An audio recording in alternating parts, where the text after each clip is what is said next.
Hello दोस्तों, rainbow रोशनी में एक बार आपका फिर स्वागत है मेरे यानी इति सक्सेना के द्वारा। हम और ज्योग्राफी एनसीईआरटी की सीरीज़ कंप्लीट कर रहे थे और आज हमारी क्लास 6 की एनसीईआरटी का लास्ट चैप्टर करने का दिन है। द अर्थ आवर हैबिटेट इस चैप्टर के बाद कंप्लीट हो जाएगी। तो आइए शुरू करते हैं। 8th चैप्टर जो आपका है वो है Indian climate, vegetation and wild life. India के क्लाइमेट के हिसाब से वहाँ का वेजिटेशन, वहाँ की वाइल्ड लाइफ कैसी होती है वो इस चैप्टर में हम पढ़ेंगे। तो हमारा लेक्चर फ्लो ऐसा रहेगा कि पहले हम वेदर और क्लाइमेट का डिफरेंस समझेंगे। ये मैंने आपको 2-3 लेक्चर बताया था कि वेदर और क्लाइमेट में एक बहुत ही थिन लाइन डिफरेंस होता है जो मैं आपको बताऊँगी अभी। इंडियन क्लाइमेट और इंडिया में कैसे सीजन्स होते हैं इसके बारे में मैं डिस्कस करूँगी। ये शॉर्ट में हम पहले एक बार और डिस्कस कर चुके हैं कि सीजन्स किस टाइप से होते हैं, कि क्यों होते हैं। जब अर्थ सन के आसपास रिवॉल्व करती है तब सीजन्स होते हैं। तो उस टाइम जो मैंने आपको बताया था उसी को थोड़ा सा एक्सटेंड करके कि अर्थ पे इसका क्या इफेक्ट होता है वो पढ़ेंगे। Factors affecting climate of a place, क्या क्या चीज़ें हैं जो एक जगह के क्लाइमेट को इन्फ्लुएंस करती हैं, ठीक है, उस पर इफेक्ट करती है। ये सारे फैक्टर्स हम पढ़ेंगे। फिर उसके बाद नेचुरल वेजिटेशन क्या होता है, वाइल्ड लाइफ किसी जगह की, स्पेशली इंडिया की वाइल्ड लाइफ में क्या क्या चीज़ें हैं ये हमें देखना होगा। फिर उसके बाद national park, wild life sanctuary, biosphere reserves, इनकी छोटी छोटी सी डेफिनेशन मैं आपको बताऊंगी। फिर लास्ट वीडियो जो मैंने आपको एमसीक्यू पूछा था उसमें उसका आंसर, फिर एक एमसीक्यू अभी मिलेगा आपको सॉल्व करने के लिए, और फिर अपकमिंग वीडियो की इंफॉर्मेशन। तो शुरू करते हैं आज का लेक्चर। सबसे पहला, वेदर और क्लाइमेट में क्या डिफरेंस होता है। वेदर जो है ये day to day changes in atmosphere है, ठीक है। आज वेदर क्लाउडी है, कल वेदर सनी है, या कल वेदर विंडी था। तो इस तरीके की जो हम बात करते हैं आज कल डे टू डे चेंजेस की, वो सब किस में आएगा, वेदर में। लेकिन जब हम क्लाइमेट की बात करते हैं तब हम average weather over many years बताते हैं। सपोज 30 ईयर्स में एक जगह का क्लाइमेट मोस्टली हॉट रहा है। अगर हम राजस्थान का क्लाइमेट देखें तो बहुत ज़्यादा ड्राई और हॉट है ना। क्यों? जब मैं वेस्टर्न राजस्थान की बात कर रही हूँ तो यहाँ पे क्या होता है, सन रेज ज़्यादा पड़ती हैं, हीट ज़्यादा है, पानी है नहीं, तो ड्राई और हॉट। तो ये जो मैं बात कर रही हूँ ये मैं क्लाइमेट की बात कर रही हूँ, क्योंकि मैंने ये कब तक नोटिस किया है, पिछले 30 साल से मैं इसे नोटिस कर रही हूँ। तो ऐसे ओवर मैनी ईयर्स अगर हम एवरेज वेदर कंडीशन को देखें तो उसे क्या कहेंगे, क्लाइमेट। कि बहुत सारे सालों में एक जगह की एवरेज वेदर कंडीशन कैसी है। अब मैं वेदर कंडीशंस या एटमॉस्फेयर इसकी जो बात कर रही हूँ इसमें क्या क्या है, देखो। कॉन्स्टिट्यूएंट्स ऑफ क्लाइमेट, एक तो टेम्परेचर हो गया, ठीक है, कि किस जगह का टेम्परेचर कैसा है। एक हो गया प्रेशर, एयर प्रेशर वहाँ पे कैसा है, हाई प्रेशर है, लो प्रेशर है, ये सब। रेनफॉल कैसा होता है, ज़्यादा बारिश होती है तो वहाँ पे किस तरीके का क्लाइमेट होगा, या कम बारिश होती है तो जैसे मैंने बताया राजस्थान में ड्राई क्लाइमेट है। विंड्स कैसी चल रही है, ये भी पार्ट हुआ इसका। ह्यूमिडिटी की जो हवा है, जो एयर है उसमें आर्द्रता कितनी है, ह्यूमिडिटी कितनी है, मॉइस्चर कितना है, ठीक है। ये आप जब न्यूज़पेपर देखते हो तो उसमें डेली वेदर सेक्शन जो आता है या उसमें ये सारी चीज़ें होती हैं, ठीक है, क्योंकि तो ये इसके पार्ट हैं। फिर क्लाउडीनेस, आज आसमान साफ रहेगा या बादल रहेंगे, ये होता है क्लाउडीनेस। सनशाइन, तो ये सारी चीज़ें आपको आपके कॉन्स्टिट्यूएंट ऑफ क्लाइमेट हैं या फिर कॉन्स्टिट्यूएंट ऑफ वेदर हैं। इन सब के बेसिस पे, ठीक है, आप डे टू डे बता रहे हो तो वेदर हो जाएगा, ऑन एवरेज लेके काफ़ी सारे सालों का बता रहे हो तो वो क्लाइमेट हो जाएगा, ठीक है। अब आता है विंड्स क्या होती है। ये मैंने आपको बताया था कि जब हवा बहती है, मूविंग एयर, जब हवा चलती है तो उसे क्या बोलते हैं, विंड, ठीक है। The moving air is called wind. Wind के बारे में कुछ फैक्ट्स है, मैंने यहाँ पे अभी 2 फैक्ट्स आपको बताए हैं। अगली क्लासेस में मैं आपको आगे के फैक्ट्स भी बताऊंगी, पर अभी के लिए आपके लिए 2 फैक्ट्स बहुत हैं। देखिए, हवा जो है हाई प्रेशर से लो प्रेशर पे जाती है। जहाँ पर एयर पर दबाव ज़्यादा होगा, एयर प्रेशर ज़्यादा होगा, वहाँ से हवा चली जाएगी कहाँ, जहाँ एयर प्रेशर कम होगा, ठीक है। तो ये चीज़ ध्यान रखिए, हाई प्रेशर से लो प्रेशर की तरफ हवा फ्लो करती है। जहाँ पर भी एयर हाई प्रेशर बनेगा वहाँ से हवा चली जाएगी कहाँ, लो प्रेशर की तरफ। ठीक है। दूसरी जो चीज़ आपको ध्यान रखनी है वो है कि हवा के जो नाम होते हैं वो उनके डायरेक्शन के बेसिस पे होता है। कौन सा डायरेक्शन, जहाँ से हवा आ रही है। ठीक है। Named for the direction from which they come, कहाँ से हवा आ रही है उसके बेसिस पे हवा का नाम रखते हैं। और उसके पीछे सफिक्स क्या लगाते हैं, अर्ली। ठीक है। जैसे वेस्ट से आ रही है तो वेस्टर्ली, ईस्ट से आ रही है ईस्टर्ली, इस तरीके से। ठीक है। उस डायरेक्शन जहाँ से चल रही है, जैसे नॉर्थ वेस्ट से आ रही है तो नॉर्थ वेस्टर्ली भी हो सकता है, नॉर्थ वेस्ट विंड्स कह सकते हैं इन्हें। साउथ से आ रही है तो साउथ वेस्ट विंड्स कह सकते हैं। ऐसे नॉर्थ ईस्ट विंड्स, अलग अलग टाइप के डायरेक्शन हो सकते हैं depending on the origin of wind, कि कहाँ से विंड ओरिजिन हो रही है। ठीक है। ओके। तो इंडियन क्लाइमेट को कौन सा क्लाइमेट बोलते हैं, मॉनसून क्लाइमेट। अब ये क्यों बोलते हैं ये देखिए। इंडिया में जो खेती होती है, जो भी बेस होता है, इंडिया एक तो पूरा ट्रॉपिकल रीजन में आता है, हमें पता है, हमने इसकी लैटिट्यूडनल एक्सटेंट देखा था। 8 डिग्री नॉर्थ से 37 डिग्री नॉर्थ तक, आगे पीछे का आप देख लेना, 37 डिग्री नॉर्थ तक इसका लैटिट्यूडनल एक्सटेंट था। तो इससे हमें क्या पता चल रहा था कि इंडिया मोस्टली ट्रॉपिकल रीजन में आता है। तो जब इंडिया ट्रॉपिकल रीजन में आता है तो यहाँ पे सन रेज का इफेक्ट और सन रेज का नॉर्थ साउथ डायरेक्शन में शिफ्ट होने का इफेक्ट, मतलब देखो हमें पता है कि समर में सन साउथ की तरफ शिफ्ट हो जाता है क्योंकि अर्थ घूमती है, नॉर्दर्न पोर्शन दूर चला जाता है अर्थ की डायरेक्ट सन रेज से और सदर्न पोर्शन ज़्यादा पास आ जाता है। तो विंटर में क्या होता है, तो हमारे यहाँ पे विंटर हो जाती है। ऐसे में जो सनरेज होती हैं वो ट्रॉपिक ऑफ कैंसर से थोड़ी डाउनवर्ड चली जाती है। ठीक है। ऐसे ही जब हमारे यहाँ समर होती है तो sunrays directly tropic of cancer के तरफ आ जाती हैं, है ना। तो इसकी वजह से हमारे यहाँ पे पूरे साल भर चेंजेस दिखते हैं। सन के मूव होने की, अर्थ के सन के अराउंड चक्कर काटने की वजह से हमारे यहाँ पे इंडिया में मौसम चेंज होते हैं। ठीक है। तो अब इसकी वजह से हमारे यहाँ पे जो मतलब बारिश का पैटर्न है, ठीक है, वो भी चेंज होता है, जिसे कहते हैं मॉनसून। क्यों, जैसे हमारे यहाँ पे बारिश का मौसम होता है, हम बोलते हैं मॉनसून आ गया। मॉनसून एक जो वर्ड है ये अरेबिक वर्ड है, ठीक है, अरबी लैंग्वेज से लिया गया है, जिसका अर्थ है, जिसका मतलब है मौसम। ठीक है, जो हमने वेदर की बात की थी या क्लाइमेट की जो बात कर रहे हैं हम, वो है मौसम। तो यहाँ पर इन हवाओं की वजह से या फिर कह लें सन की शिफ्टिंग की वजह से हमारे यहाँ पे मौसम चेंज होते हैं, तो इन्हें कहते हैं मॉनसून क्लाइमेट। इसलिए इंडिया का क्लाइमेट मॉनसून है। ठीक है। पहला रीजन, इंडिया ट्रॉपिकल एरिया में है। दूसरा, इंडिया जो सनरेज होती हैं वो ओवर द ईयर शिफ्ट होती रहती है, कभी नॉर्थ में कभी साउथ में, तो इसकी वजह से। और तीसरा, विंड्स जो हैं कभी हमारे इंडिया के ऊपर आती हैं और कभी इंडिया से नीचे जाती हैं। तो इस वजह से जो मौसम चेंजेस होते हैं उन्हें मॉनसूनल क्लाइमेट कहते हैं। और मॉनसून जब स्ट्रांग होती है तब इंडिया में ज़्यादा बारिश होती है, मॉनसून जब वीक होती है तब इंडिया में कम बारिश होती है। ठीक है। मॉनसून स्ट्रांग मतलब ज़्यादा बारिश, मॉनसून वीक मतलब कम बारिश।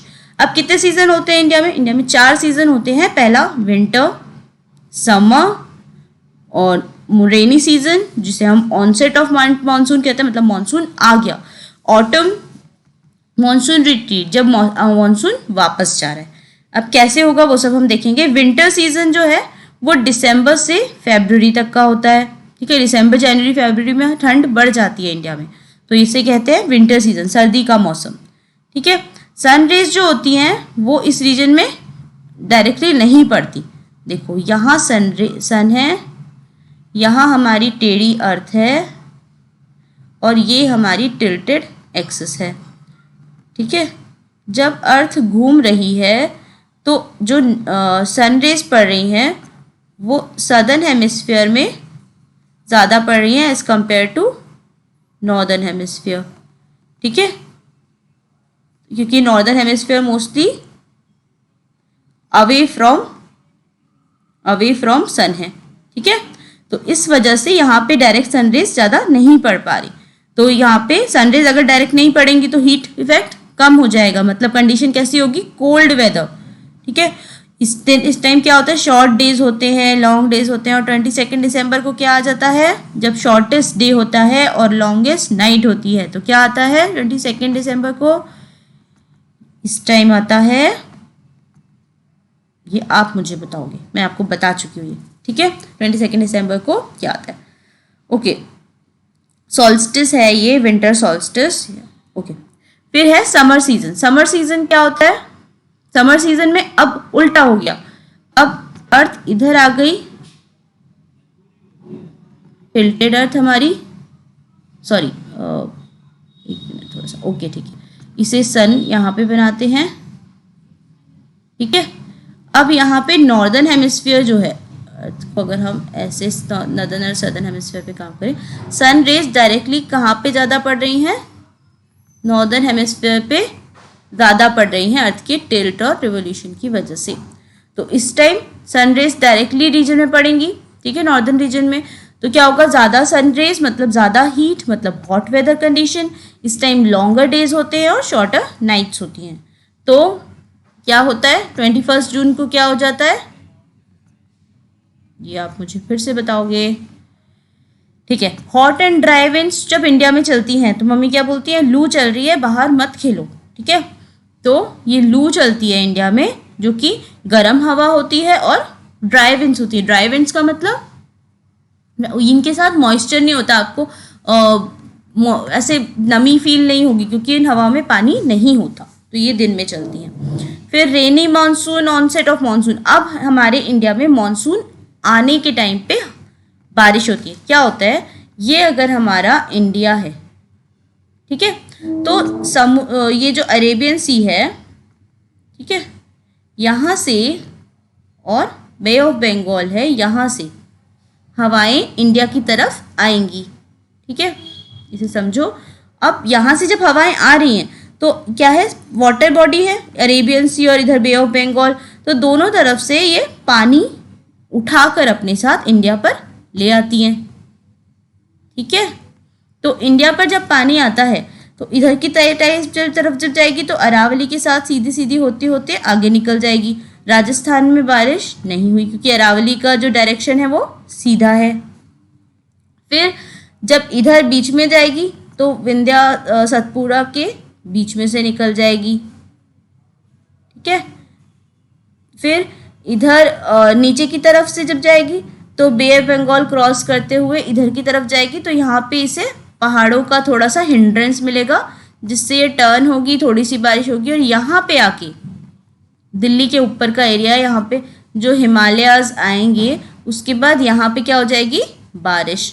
फिर धीरे धीरे ऐसे ऐसे पूरे इंडिया में बारिश होने लगेगी। लेकिन क्या क्या रह गया, तमिलनाडु वाला पोर्शन, यहाँ पे बारिश नहीं होगी क्योंकि हवा सीधे निकल गई, और राजस्थान वाला पोर्शन थोड़ा सा नहीं रहा क्योंकि अरावली की वजह से यहाँ पे कोई डिस्टर्बेंस क्रिएट नहीं हुआ और बारिश नहीं हो पाई। तो यही लिखा है, winds blow from Arabian Sea and Bay of Bengal. इन विंड्स के दो डायरेक्शन हो जाएंगे, एक अरेबियन सी से आएगा और एक बे ऑफ बंगाल से। ठीक है, तो ये लैंड की तरफ जाएंगी तो ये मॉइस्चर कैरी करेगी क्योंकि समुद्र से लैंड पे आ रही हैं, और जब ये माउंटेन्स बैरियर से स्ट्राइक करेंगी, जो मैंने आपको बताया नॉर्थ इंडिया में भी स्ट्राइक करेंगी, इधर ईस्ट इंडिया में स्ट्राइक करेंगी, तो वहाँ पे क्या होगा, रेनफॉल होगा, बारिश हो जाएगी। ठीक है, टकराने पे बारिश हो जाएगी। तो इस तरीके से मॉनसून की शुरुआत हो जाती है। अब बहुत दिन तक ये देखिए, ये मॉनसून जा रहा है यहाँ से ये जो लाइंस हैं, ये मॉनसून का फ्लो कैसा है, ये देखिए दूसरा डायरेक्शन, वे ऑफ बंगाल को नॉर्मल ट्रैक। और अब देखो ये विंड कहाँ से आ रही है, north west, sorry south west से, है ना, साउथ वेस्ट से विंड आ रही है, तो इनका डायरेक्शन क्या हुआ, साउथ वेस्ट डायरेक्शन। ठीक है, तो हमें बताना है कि इंडिया में ज़्यादा बारिश किससे होती है, साउथ वेस्ट डायरेक्शन, क्योंकि ये ऑल ओवर इंडिया कवर कर लेता है। ठीक है, यहाँ से यहाँ तक ट्रेवल होने में, जैसे यहाँ पर वेस्टर्न घाट्स हैं, ठीक है, तो यहाँ पे भी बारिश होगी, यहाँ पर जल्दी बारिश हो जाएगी क्योंकि यहाँ से आके इन्हें इतना ट्रेवल नहीं करना पड़ेगा, सीधी बारिश हो जाएगी। जितनी बचेगी हवा वो आगे यहाँ से निकल जाएगी, जहाँ पे भी उसे ओपन एरिया मिला। यहाँ से जो निकलेगी वो अरावली के पैरेलल होती हुई आगे चली जाएगी। ऐसे इस तरीके से हवाएं बहती हैं, ठीक है, और पूरे इंडिया में बारिश होती है। इसे कहते हैं ऑनसेट ऑफ मानसून या फिर रेनी सीजन। कब से कब तक होता है? जून से सितंबर में। जून में स्टार्ट हो जाता है पर एक्चुअली ऑल ओवर इंडिया जुलाई में होता है, ठीक है। जून में जो स्टार्ट होता है वो वेस्टर्न घाट के कुछ जगह पे, कर्नाटका केरल के कुछ जगह पे होता है, जिसे हम मैंगो शावर कहते हैं, क्योंकि आम पकने शुरू हो जाते हैं, इस टाइम आम आते हैं, ठीक है। फिर इसके बाद आता है ऑटमन मॉनसून रिट्रीट।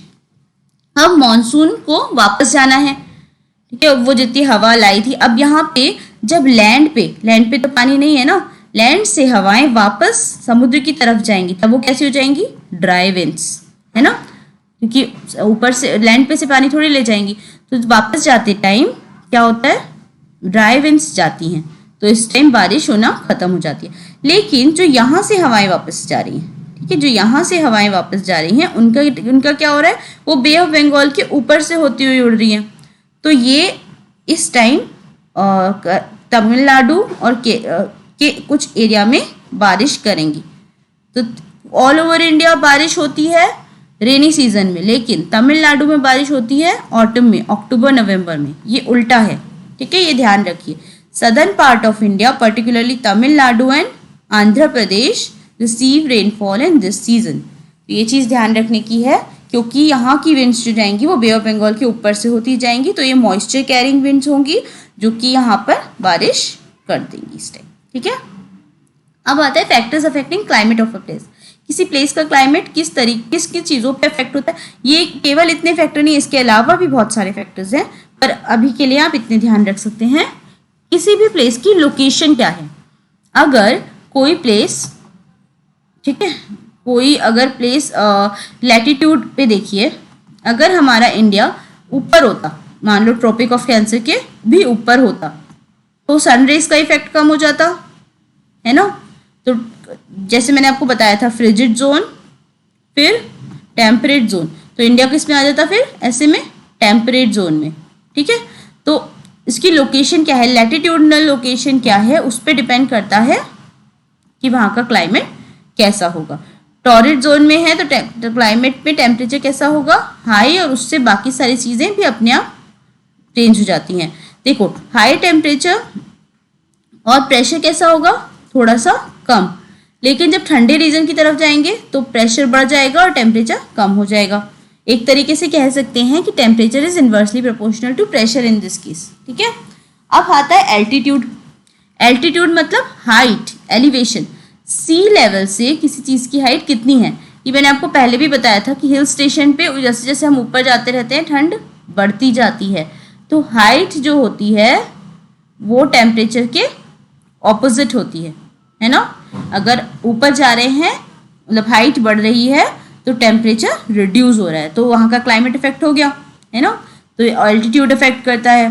फिर डिस्टेंस फ्रॉम सी। अब देखिए, एक कंसेप्ट होता है लैंड ब्रीज और सी ब्रीज का। जो अर्थ का हमारे इंडिया का पेनिनसुला है, ठीक है, इंडिया का जो पेनिनसुला है, यहाँ पर है अरेबियन सी, ठीक है, यहाँ पे है अरेबियन सी और दूसरी साइड है बे ऑफ बंगाल, ठीक है। तो जो साइड वाले मतलब जो कोस्टल रीजन्स हैं, जैसे कि इधर बॉम्बे हो गया और इधर के साइड पे जो हैं या फिर इधर की साइड पे जो हैं, वहाँ पर टेम्परेचर डिफरेंस या सीजन डिफरेंस आपको इतना ज़्यादा पता नहीं चलेगा। क्यों? ऑल लॉन्ग द ईयर क्या होता है, यहाँ पे सेम ही टेम्परेचर रहता है, क्योंकि जैसे यहाँ पे टेम्परेचर बढ़ता है, ये जो मॉइस्चर कैरिंग विंड्स हैं ये इसे ठंडा कर देती हैं। जैसे ही रात को यहाँ पर टेम्परेचर बढ़ता है तो यहाँ की ठंडक इन्हें वापस ठंडा कर देती है।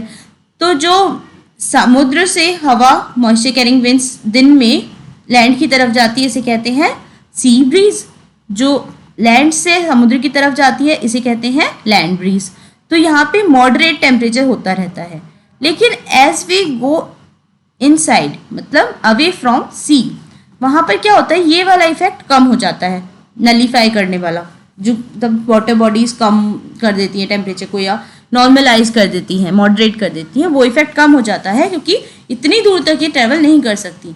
इसलिए जब हम दिल्ली को देखें या फिर ऐसे सेंटर जो लैंडलॉक्ड जगह हैं उनको देखें तो वहाँ पे पता चलता है कि वहाँ पे एक्सट्रीम वेदर्स हो रहे हैं, ठीक है, सबसे ज़्यादा ठंड, सबसे ज़्यादा गर्मी, सबसे ज़्यादा ये बारिश, इस तरीके से, क्योंकि ये नलिफिकेशन का जो इफेक्ट होता है वो वहाँ पे कम होता है। तो डिस्टेंस फ्रॉम सी भी एक बड़ा फैक्टर है।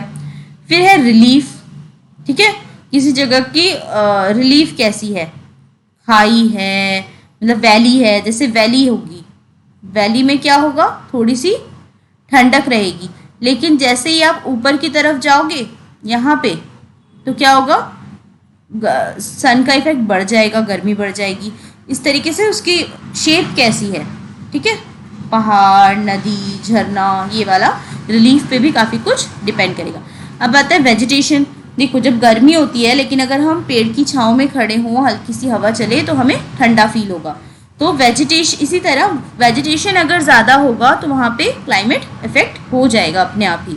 इसीलिए कहते हैं कि वृक्षारोपण करिए, प्लांटेशन से क्या होता है, ठंडक बढ़ती है, क्लाइमेट इम्प्रूव होता है, ठीक है। अगर ज़्यादा वेजिटेशन मतलब अच्छा क्लाइमेट, वेजिटेशन कम मतलब हॉट क्लाइमेट, ड्राई क्लाइमेट, ठीक है। तो वेजिटेशन भी क्लाइमेट को अफेक्ट करता है। प्रिवेलिंग विंड्स, किस तरह की हवाएं चल रही हैं, वो भी क्लाइमेट पर प्रभाव डालती हैं। तो इस तरीके से ये फैक्टर्स क्लाइमेट, किसी प्लेस के क्लाइमेट को अफेक्ट करते हैं, ठीक है। अब है नेचुरल वेजिटेशन। नेचुरल वेजिटेशन क्या होता है, ऐसा वेजिटेशन जो without human help on its own self develop हो जाता है, ठीक है। जंगल हम पानी देने नहीं जाते बट खुद ही बन जाते हैं, तो ये क्या हुआ, नेचुरल वेजिटेशन। तो ऐसे ही जंगल में केवल पेड़ नहीं होती, क्या क्या होता है, ग्रास होती है, श्रब्स हो सकते हैं, ट्रीज हो सकते हैं, सब चीज़ें। जब हम नीचे बिल्कुल ऑन द सरफेस की बात करें तो हम बोलेंगे ग्रास है, 1.5 मीटर से छोटा, श्रब्स हैं, ठीक है। फिर थोड़ा सा हाइट बढ़ेगी तो हर्ब्स और अलग दूसरी चीज़ें शुरू हो जाएंगी, फिर छोटा सा यंग ट्रीज बनेंगे, फिर पूरा घनी कैनोपी वाले, मतलब जिनके घने जो चीज ट्री होते हैं ऊपर से, वो उनकी कैनोपी बनेगी, और लेयर पूरा की पूरा इतना जो बड़े होंगे वो अपनी एक लेयर, अपनी एक छांव की एक लेयर पूरी इनके ऊपर बना देंगे। तो इस तरीके से ये जो होता है, ये होता है नेचुरल वेजिटेशन। नेचुरल वेजिटेशन को क्या क्या इफेक्ट करेगा, मतलब नेचुरल वेजिटेशन क्या कहाँ ग्रो करेगा, जहाँ का क्लाइमेट उसके लिए फेवरेबल हो, ठीक है, बारिश होती हो, सॉइल अच्छी हो, तो ये सब चीज़ें वहाँ के क्लाइमेट पे डिपेंड करेंगी। टोपोग्राफी, देखो जैसे अगर हम पहाड़ों के ऊपर जाएंगे तो एज वी गो हायर जो वेजिटेशन होता है उसका टाइप चेंज होता रहता है, ठीक है। कहीं पे चिनार के पेड़ मिल रहे हैं तो कहीं पे ग्रासलैंड मिल रहे हैं। तो with canopy, sorry with height, with topography जो नेचुरल वेजिटेशन है उसका टाइप चेंज हो जाता है, तो ये भी इफेक्ट करता है। फिर सॉइल टाइप, किस तरीके की सॉइल मिल रही है, ठीक है। जैसे महाराष्ट्र में जाएंगे तो किस तरीके का कल्टीवेशन होगा, यूपी में जाएंगे तो कैसा कल्टीवेशन, राजस्थान में किस किस चीज़ों का कल्टीवेशन। तो सॉइल टाइप पे भी बहुत सारी चीज़ें नेचुरल वेजिटेशन को अफेक्ट करती हैं। अब देखो कल्टीवेशन की बात नहीं करी, मतलब नेचुरली क्या ग्रो होगा। अगर राजस्थान में जा रहे हैं, हमें दिख रहा है कैक्टस बहुत ज़्यादा मिल रहा है क्योंकि वहाँ पे वाटर सेव करना ज़रूरी है, तो प्लांट भी अपना मॉडिफिकेशन कर लेते हैं।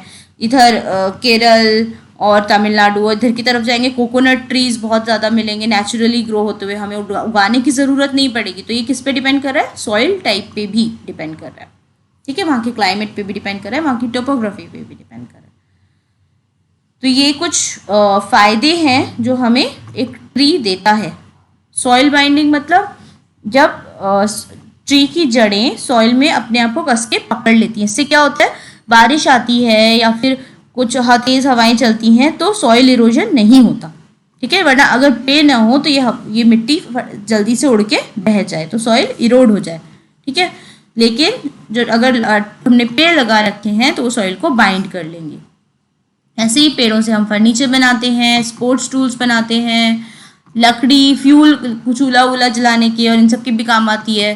फॉडर, हम जो जानवर होते हैं उन्हें खाना देते हैं, इससे शेल्टर बनाते हैं लकड़ी और बाकी उसकी छांव वगैरह से, है ना। मेडिसिन्स बनती हैं कई सारे प्लांट्स से, ट्रीज से। ऑक्सीजन मिलती है सबसे बड़ी चीज़, ठीक है, वरना हम जी ही नहीं पाए।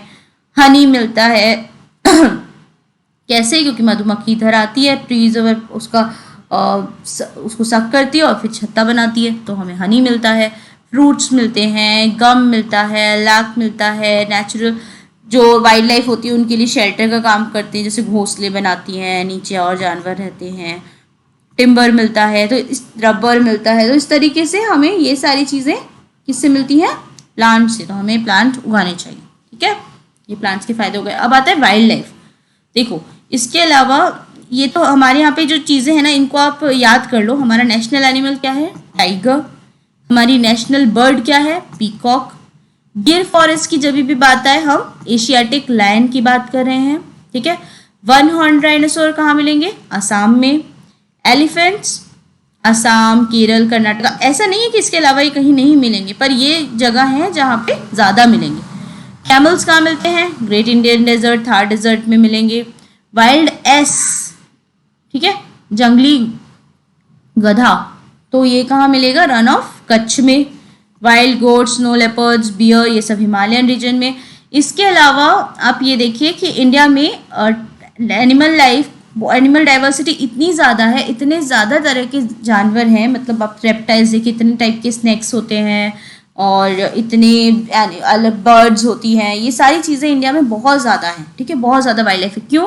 क्योंकि हमारा जो क्लाइमेट है, हमारे जो टोपोग्राफी है और हमारा जो वेरीड क्लाइमेट है, ये इन सब चीज़ों को सपोर्ट करता है। हमारे यहाँ पे बर्फ़ भी है हिमालयन रीजन में, तो केरल, तमिलनाडु और इनमें मॉडरेट टेम्परेचर भी है। हमारे यहाँ पे एक्सट्रीम हॉट रीजन राजस्थान भी है, तो हमारे यहाँ पे मौसिन राम जैसी जगह भी है जहाँ पे पूरे साल भर सबसे ज़्यादा बारिश होती है, ठीक है।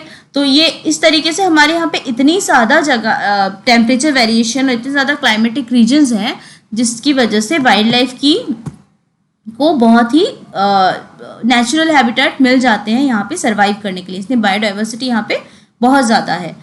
इवन यहाँ पे माइग्रेटरी बर्ड्स भी आती है। माइग्रेटरी बर्ड्स मतलब जब एक बर्ड एक जगह से दूसरी जगह जाती है फॉर अ पर्टिकुलर टाइम, ठीक है। नॉर्मली मेटिंग के लिए, बच्चे जो अंडे देने होते हैं, इन सब के लिए ये दूसरी जगह जाती हैं बर्ड्स।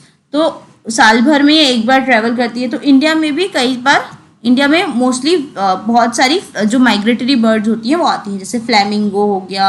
आप ऐसे इन बर्ड्स के नाम सर्च करिए, माइग्रेटरी बर्ड्स आपकी बुक में भी दी हुई हैं। और माइग्रेटरी बर्ड्स के बारे में थोड़ी सी इन्फॉर्मेशन आप खुद कलेक्ट करिए, ये बहुत इंपॉर्टेंट है कि कौन कौन सी माइग्रेटरी बर्ड्स इंडिया में आती हैं और कहाँ कहाँ आती हैं, ठीक है। फिर इसके बाद वाइल्ड लाइफ को सेव करने के लिए, क्योंकि हंटिंग, पोचिंग ये सब भी होता है, लोग उसके टूल्स बना के पहनते हैं, हैट्स और जो बाकी चीज़ें होती हैं। कई लोग जो एलिफेंट होते हैं उनके दांतों को तोड़ के आइवरी का काम करते हैं। तो ये सारी चीज़ों की वजह से एनिमल लाइफ को सेव करने की ज़रूरत है। तो हमारे इंडिया में कुछ अलग से स्पेशली प्रोजेक्ट्स बनाए गए हैं, जैसे कि प्रोजेक्ट टाइगर, प्रोजेक्ट एलिफेंट। ये किसके लिए? इन पर्टिकुलर स्पीशीज़ को सेव करने के लिए, ठीक है। तो ऐसे ही सेव करने के लिए कुछ और भी मेजर्स लिए गए हैं, ठीक है। जैसे ये देखिए, ये है national park, wild life sanctuary and biosphere reserve. तो नेशनल, इनका मेन पर्पस क्या है? प्रोटेक्ट करना। नेशनल पार्क का क्या पर्पस है? नेचुरल एनवायरनमेंट को प्रोटेक्ट करना। नेचुरल एनवायरनमेंट की जब हम बात कर रहे हैं तो उसमें एनिमल लाइफ भी आएगी, प्लांट लाइफ भी आएगी, उनका नेचुरल हैबिटेट, सारी चीज़ें ओवरऑल, ठीक है। तो ये नेशनल पार्क बहुत बड़े लेवल के हैं। इन्हें कौन असाइन करेगा? Government of India national park को असाइन करेगी कि ये वाला जो रीजन है ये नेशनल पार्क है। ऐसे होते हैं wild life sanctuary. Wild life sanctuary में पर्टिकुलर वाइल्ड एनिमल्स, मतलब एनिमल हैबिटेट्स को और उनकी सराउंडिंग्स के साथ उन्हें छोड़ दिया जाता है, उनको डिस्टर्ब नहीं किया जाता, ठीक है। तो यहाँ पे जो फोकस होता है वो मेजरली वाइल्ड लाइफ पे है। मतलब ओवरऑल एनवायरनमेंट की बात नहीं हो रही है, एक वाइल्ड लाइफ और उससे रिलेटेड एनवायरनमेंट की बात हो रही है। मतलब जैसे अगर बर्ड सेंचुरी है या फिर कुछ, तो उसके नेचुरल हैबिटेट कैसा होना चाहिए, उसके आसपास कैसी एनवायरनमेंट हम दे रहे हैं उससे रिलेटेड, और मतलब focus is on the wild life. पर जब हम नेशनल पार्क की बात कर रहे हैं तब हम ओवरऑल एनवायरनमेंट की बात कर रहे हैं। इसमें वाइल्ड लाइफ भी है, नेचुरल एनवायरनमेंट भी है, मतलब नदी, झरने वगैरह वगैरह, लैंड यूज और बाकी चीज़ें भी हैं। अब इसमें बायोस्फीयर रिजर्व एक और चीज़ आती है, ये नेशनल गवर्नमेंट ने कर दिया, ये स्टेट गवर्नमेंट और नेशनल गवर्नमेंट दोनों कर सकती है। लेकिन अब बायोस्फीयर रिजर्व का क्या होता है, ये यूनेस्को नाम की जो इंटरनेशनल बॉडी है वो इन्हें असाइन करती है। बायोस्फीयर रिजर्व्स इंटर कंट्री भी हो सकते हैं, हो सकता है एक बायोस्फीयर की रेंज हमारे इंडिया में भी हो और नेपाल में भी हो, इंडिया में भी हो और म्यांमार में भी हो। तो इस तरीके से बायोस्फीयर रिजर्व्स की रेंज बड़ी होती है और ये डिसाइड करता है यूनेस्को। ठीक है, इसका भी पर्पस वही है, इकोसिस्टम को सेव करना, सब की सब आपस में ढंग से रहें, सारे एनिमल्स, इंसान और सारी जगह। तो ये बायोस्फीयर रिजर्व्स जो होते हैं वो किसी पर्टिकुलर जगह को सेव करने के लिए बनाए जाते हैं कि ये यहाँ पे बायोडाइवर्सिटी बहुत ज़्यादा है और इसे हमें सेव करने की ज़रूरत है। ठीक है, जहाँ बायोडाइवर्सिटी बहुत ज़्यादा होती है उसे कहते हैं बायोडाइवर्सिटी हॉटस्पॉट। ठीक है, हॉटस्पॉट, वहाँ से बहुत ज़्यादा डाइवर्सिटी आ रही है। तो अब एक्सरसाइज करते हैं। Which winds bring rainfall in India, why is it so important. कौन सी ब्रिंग लाती है हमारे यहाँ पे rainfall mostly all over India? South west winds, south west monsoon winds, है ना। साउथ वेस्ट विंड्स इंडिया में रेनफॉल लाती हैं। ये इम्पॉर्टेंट क्यों है? क्योंकि इनसे हमारे यहाँ पे पूरी खेती होती है, इन्हीं से ही पूरी सब जगह जो बारिश वगैरह वाला मौसम होता है वो होता है, जो एक्सट्रीम हॉटनेस के बाद, एक्सट्रीम गर्मी के बाद, जो समर सीजन के बाद ज़रूरत होती है, और पॉन्ड्स, तालाब, वाटर लेवल को ये इंक्रीज़ कर देता है। तो हमारे जो ओवरऑल पानी का यूज़ होता है वो पूरे साल भर करने के लिए उसको इस सीज़न में हम स्टोर कर सकते हैं, है ना, वाटर हार्वेस्टिंग कर सकते हैं। Name the different seasons in India, ये मैं आपको चारों सीजन बता चुकी हूँ, आप कर सकते हो। What is natural vegetation, definition भी है और एग्जाम्पल भी हैं सबके। द वर्ल्ड्स हाईएस्ट रेनफॉल अकर इन, मैंने आपको बताया था कि कहाँ होता है, मौसिन राम, है ना, मेघालय में एक जगह है, मेघालय हमारे यहाँ की स्टेट है जिसमें एक जगह है मौसिन राम, वहाँ पे होता है। पहाड़ों से घिरा हुआ एरिया है जिसमें बादल टकरा टकरा के हर थोड़ी देर में बरस जाते हैं। Wild goats and snow leopards are found in, कहाँ पे मिलेंगे स्नो लेपर्ड? स्नो मतलब बर्फ होनी चाहिए, तो हिमालयन रीजन में। गिर फॉरेस्ट गुजरात में बर्फ नहीं होती, पेनिनसुलर रीजन में बर्फ नहीं होती, तो कहाँ होती है? हिमालयन रीजन में बर्फ होती है। During the south west monsoon period the moisture laden winds blow from, moisture laden है मतलब पानी लेके आ रही हैं, तो कहाँ से कहाँ जाएंगी? सी से लैंड पे। ठीक है, फिर hot and dry winds known as, क्या बोलते हैं, क्या चलती है बाहर की मम्मा बोलती हैं खेलने मत जाओ, लू। ठीक है, during the day in summers. State of Andhra Pradesh and Tamil Nadu receives great rainfall during the season of, कब आता है यहाँ पे? ऑटम में, जब बाकी जगह से बारिश जा चुकी होती है। The dash forest in Gujarat is home of, Gir forest in Gujarat is home of, बताओ, एशियाटिक लायन। ठीक है, और ये आप चीज़, ये तो आपको मैं पूरी लिस्ट दे चुकी हूँ, तो आप याद करिए कि कौन से वाइल्ड लाइफ कहाँ पे मिलेगी और उसको अच्छे से समझिए, और जहाँ पे भी उसका नाम है आपको इमीडिएटली ध्यान आना चाहिए। ठीक है, ओके, तो ये आपके लिए क्वेश्चन है जो आपको सॉल्व करना है, मैं इसका आंसर अगले वीडियो में बताऊंगी। और ये पिछला क्वेश्चन था जो मैंने आपसे पूछा था, ये आपको consider the below statement, India's longitudinal expense is smaller than latitudinal expense. India का लॉन्गिट्यूडनल एक्सपेंस उसके लैटिट्यूडनल एक्सपेंस से, ठीक है, लैटिट्यूडनल एक्सपेंस से ज़्यादा है, छोटा है, ये तो गलत है ना। ये इंडिया ऐसे ज़्यादा बड़ा है, लंबा ज़्यादा है और चौड़ा कम है ना, तो ये स्टेटमेंट गलत हो गया। फिर Western Ghats are continuous, Western Ghats continuous है एंड ईस्टर्न घाट्स क्या है, ब्रोकन है, तो इसका आंसर बी है। आई थिंक ये क्वेश्चन, लेट मी चेक, मेरे ख्याल से ये लास्ट वीडियो का क्वेश्चन नहीं है, मैं आपको ये करवा चुकी हूँ, आई चेक इट, और वरना लास्ट वीडियो का क्वेश्चन मैं नेक्स्ट वीडियो में फिर से बता दूँगी। ठीक है, फिर बस ठीक है, अब आज का लेक्चर यहीं ख़त्म करते हैं। क्लास 7th की ज्योग्राफी हम शुरू करेंगे अब, ठीक है, चैप्टर 1 नेक्स्ट चैप्टर होगा हमारा, तो इसके बारे में अगर थोड़ी सी इन्फॉर्मेशन आपको लेनी है तो आप चैप्टर पढ़ सकते हो, बाकी मैं आपको अगले वीडियो में बताऊंगी ही। तो थैंक यू, हैप्पी लर्निंग। अभी तक आपने अगर चैनल सब्सक्राइब नहीं किया तो सब्सक्राइब करिए for more updates, like it and share it with your friends ताकि उन्हें फ्री एजुकेशन मिल पाए। Thank you so much, happy learning, stay healthy, bye bye.